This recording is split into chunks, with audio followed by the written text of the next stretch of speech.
నాడు తెలంగాణ ఉద్యమంలో తెలంగాణ 4 కోట్ల ప్రజలను ఏకోన్ముఖం చేసి ఉద్యమ స్ఫూర్తిని విద్యార్థులలో, నిరుద్యోగ యువకులలో, ఉద్యమకారులలో, తెలంగాణ రాష్ట్ర సాధనలో అమరులైన కుటుంబాలకు స్ఫూర్తినిచ్చిన అందశ్రీ గారి కవిత్వంతో ప్రారంభిస్తే తెలంగాణ ప్రజలందరికీ కూడా ఈ ఉద్యమ స్ఫూర్తితో పరిపాలన అందించాలనుకున్న కాంగ్రెస్ పార్టీ విధానాలు తెలుస్తాయని భావిస్తూ ఏందిరా తెలంగాణం, ఎలా మూగబోయింది జనగానం, ఏందిరా తెలంగాణం, యముల పాలవుతుంది మాగానం, రాష్ట్రమొస్తే కుక్కలా కాపలా నుంటనంటివి, మక్కువతో పలికిన మాటలేమాయే, అధికారం వచ్చే అహంకారముతో పొంకనాలకు పోయి రంకెలేసుడు ఏంది. అందశ్రీ గారు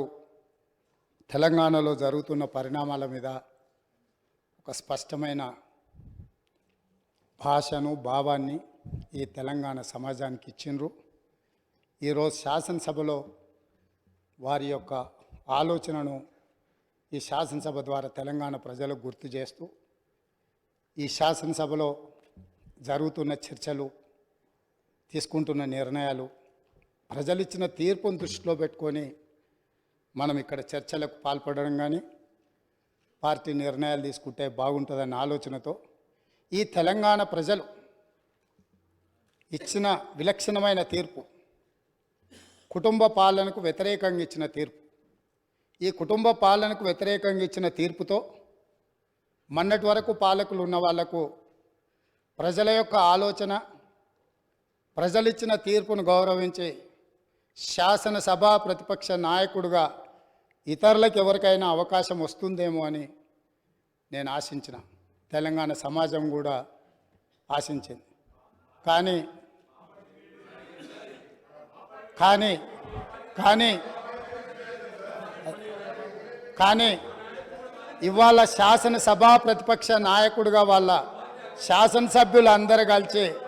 ఎన్నుకున్న తర్వాత కుటుంబ పాలనకు వ్యతిరేకంగా ప్రజలు ఇచ్చిన తీర్పును గౌరవించాలన్న ఆలోచన ఆ పక్షాన లేదు. రెండవది, కనీసం శాసనసభలో ప్రసంగమైన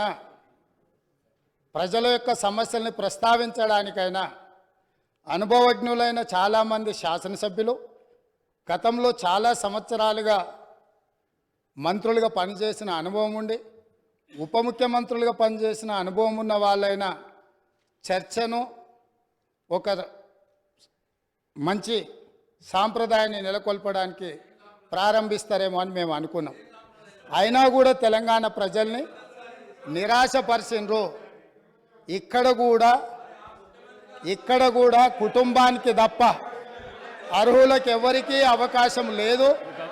అర్హులకి ఇక్కడ స్థానమే లేదు అని చెప్పి చర్చను ప్రారంభించడం ద్వారా ఈ పార్టీ కుటుంబ పాలనకే పరిమితం అవుతుంది, ప్రజాస్వామిక విలువలకు